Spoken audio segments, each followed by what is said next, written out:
قرآن لڑکی نہیں تھی۔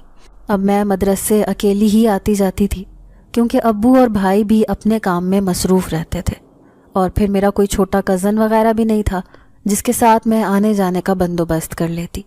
یوں اکیلی ہی آنے جانے لگی۔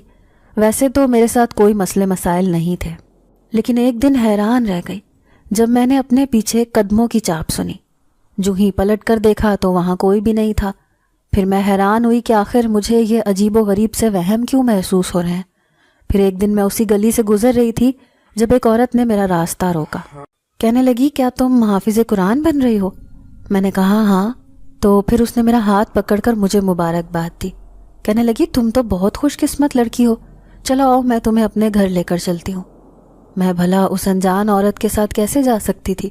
میں نے اس کے ساتھ جانے سے صاف انکار کر دیا۔ تو وہ کہنے لگی، ٹھیک ہے، ابھی تو میں تمہیں جانے دے رہی ہوں، لیکن جب تم قرآن حفظ کر لو گی تو تمہیں میرے ساتھ ایک بار چلنا پڑے گا۔ میں حیران ہو گئی، عجیب زبردستی ہے۔ یہی سوچ کر میں جلدی سے اسے خدا حافظ کہہ کر اپنے مدرسے کی جانب روانہ ہو گئی۔ وہ عورت کون تھی، کہاں رہتی تھی، میں یہ نہیں جانتی تھی، لیکن اس کا انداز بڑا عجیب تھا۔ پھر آخر کار مجھ سے رہا نہ گیا اور مدرسے میں پڑھنے والی میری سہیلی جس کا نام سدرا تھا، اسے میں نے یہ ساری بات بتا دی۔ وہ یہ بات سن کر بڑی ہی حیران رہ گئی۔ پھر کہنے لگی، یہ تمہارے ساتھ کب سے ہو رہا ہے؟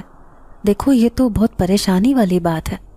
میں اسے کہنے لگی، مجھے تو ان چیزوں پر یقین نہیں ہے، لیکن ایسے لگتا ہے جیسے کوئی دوسری ہوائی چیز ہے جو میرا پیچھا کرتی ہے۔ لیکن ایسا کیوں ہو رہا ہے؟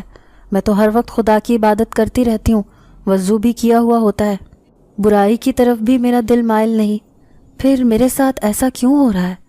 تو وہ کہنے لگی، دیکھو یہ مخلوق اچھی بھی ہوتی ہے اور بری بھی۔